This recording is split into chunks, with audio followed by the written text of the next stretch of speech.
Hello and welcome back to the channel with me, Jonathan. Today we have a very special guest with us today, Aid Clements, former manager. Aid, thank you very much for inviting me down to your new home. We'll talk a little bit about where we are shortly. But Aid, first of all, thank you for inviting me here.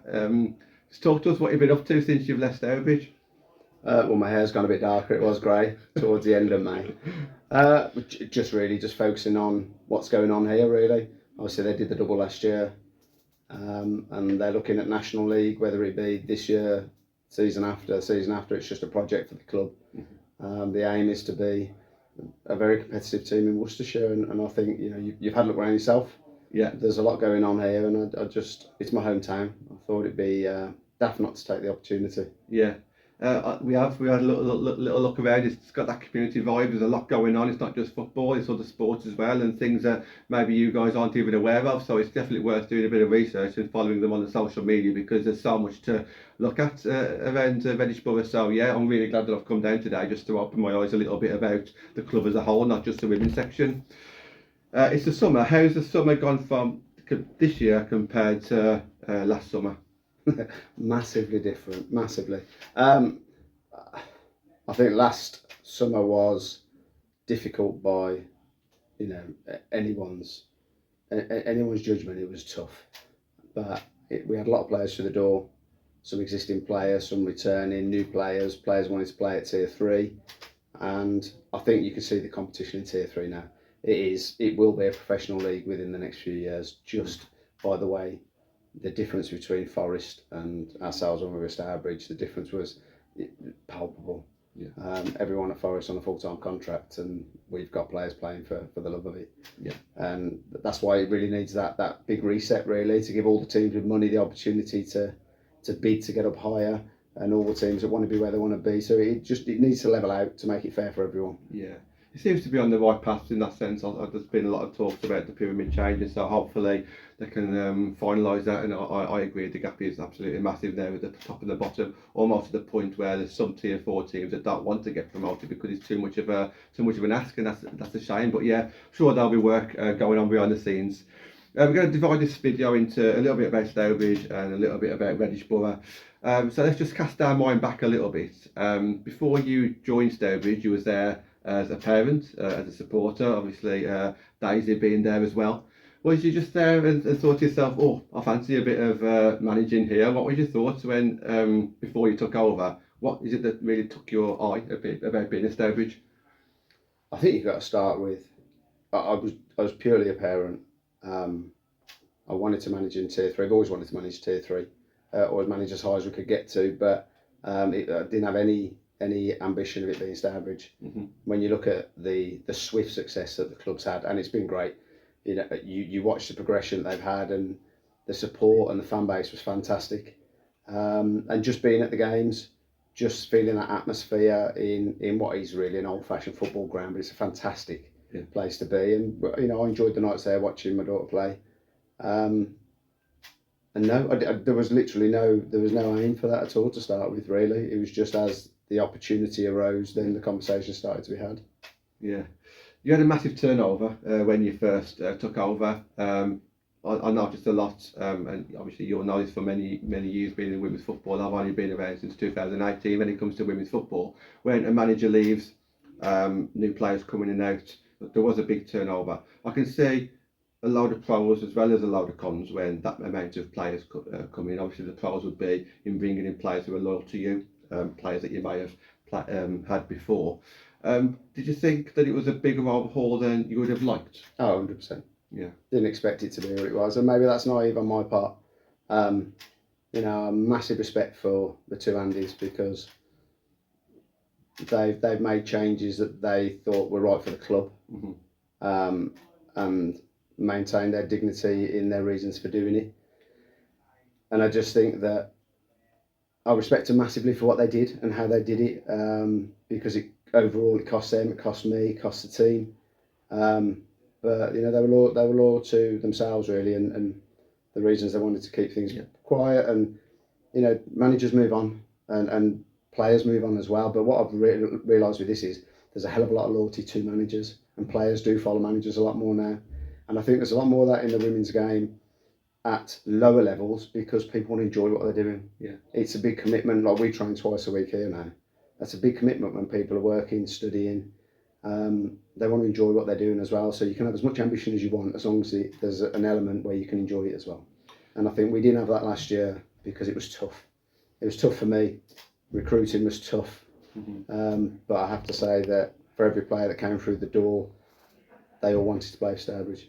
So I can't fault any of them. And when you get to the last game of the season and we've got 16 players still there, even though we were relegated, and they're still willing to put the shirt on and play for me and the club and the team, you've got to respect everyone for that. And that's why I said at the end to all of them, other teams will look at your loyalty and they'll want that in their team. So I respect every player that stuck with us and stuck with the club. I'm glad you mentioned that because I'm going to come on to that shortly. But you did say something there about how many players do follow the manager, and I'm thinking to myself that almost the managers are so powerful at a club, and I don't know just about your thoughts on this, that it's almost like not too powerful, but you can just leave the club and then all of a sudden some teams might be left with like no women's section. What do you think about that? Am I right in thinking that at all? That's what I inherited. Yeah, those two. Yeah, definitely. But then there's obviously there's a fine line, and I think the big change in the women's game is if there's a men's section, it's got to be incorporated into the club and it's got to be treated the same. I'm not saying equality in pay.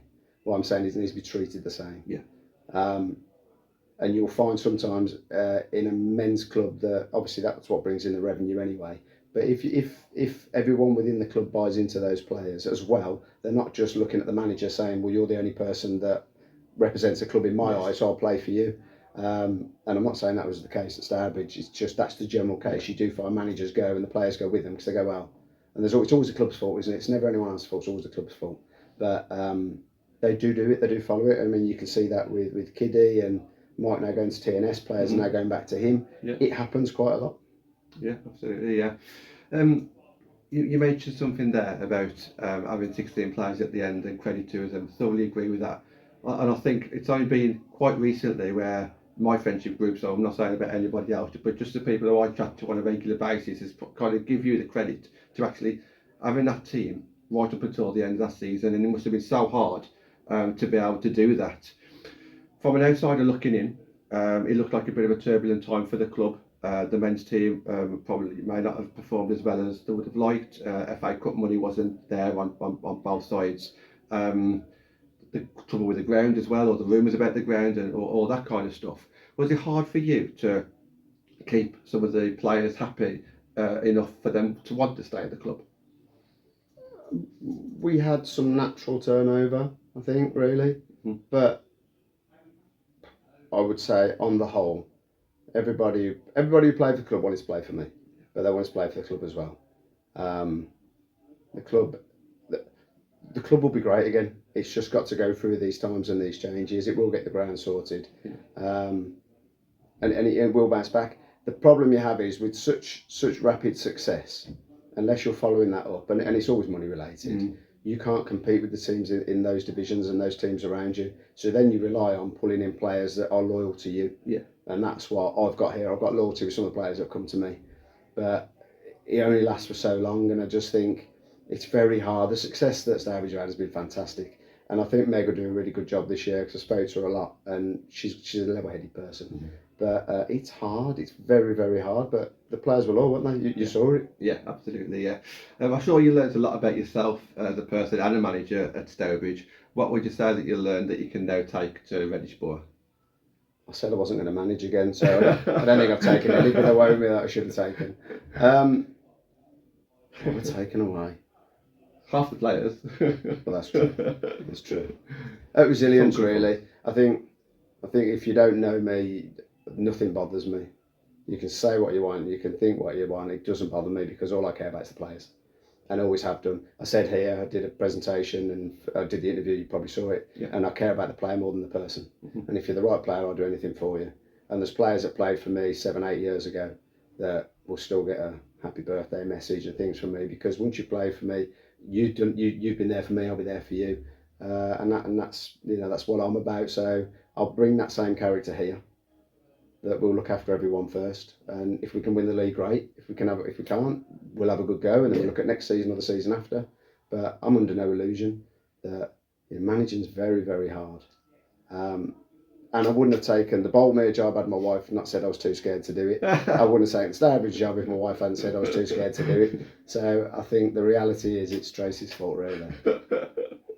Well, I must admit, all the players that have left you throughout the season or at the end of the season, they've all said very kind words about you as a person. So can I back that up from what you just said there as well? Moving on to this season, it seems to be a phenomenal season. You know, you signed National League quality players. Your online presence is really strong as well. Redditch Boroughs and even yourself. Is it all going to plan this summer? Yeah, definitely. I think the club is bigger than any one team. You know, the men's team are pushing for promotion this year, and it's the club philosophy. Mm-hmm. It's keep achieving.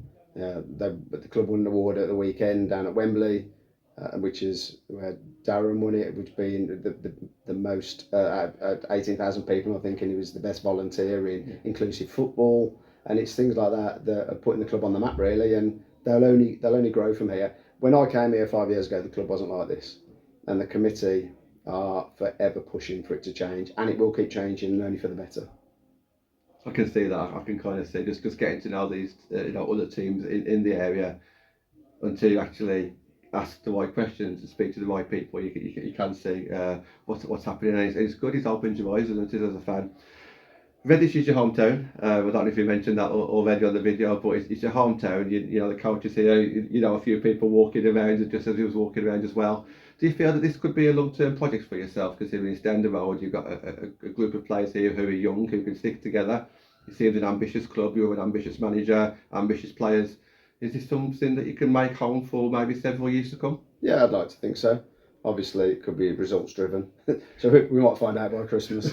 But yeah, I don't like club hopping, if I'm honest. I said I'd do it at Stourbridge, and we would review it. Yeah. I reviewed it. But yeah, I spoke to Julian here, and I just said I want this to be my last role, and if it's 4 or 5 years, then great. But football changes all the time, so I'm under no illusion that if I'm not right, they'll get rid of me. But that's the way it is. As long as I can leave it better than I found it, I've done my job. So let's talk about this season, Tier 5. It's a very tough league. I know it well from the last few years. It is a very tough league. Where do you kind of position yourself at the moment, at the start of the season? Would you say you've joined a top 4 team, a middle 4 team, or a bottom 4 team, bearing in mind that you've just got promoted as well? So, you know, it's I think it's bringing like a lot of expectation with what you've done already over the summer. Where do you kind of position yourself in the league at the moment? I'd say wherever we fit alphabetically at the moment, that's all you can say. This is a very tough league, but we're out to win it. And like I say, if it's not this season, season after season after. Yeah. So you've got to. We'll soon know where we are by November. We'll know where we are. Yeah. And all I know is that the players out there that have joined us, the players that are with us, want to enjoy their football and want to win things. Mm-hmm. When you've got that mentality, we may well overachieve this season. We might not, but we'll do it together as a team.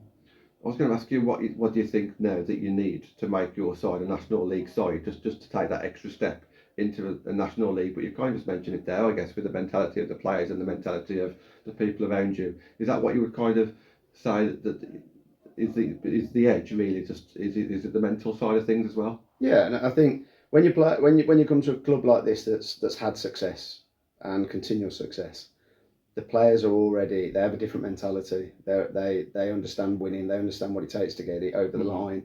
They understand, we know what it takes to win cup finals and leagues. So you've just got this positive mentality all around the club. People in the clubhouse and the people, all the staff here, everybody's got a positive mindset.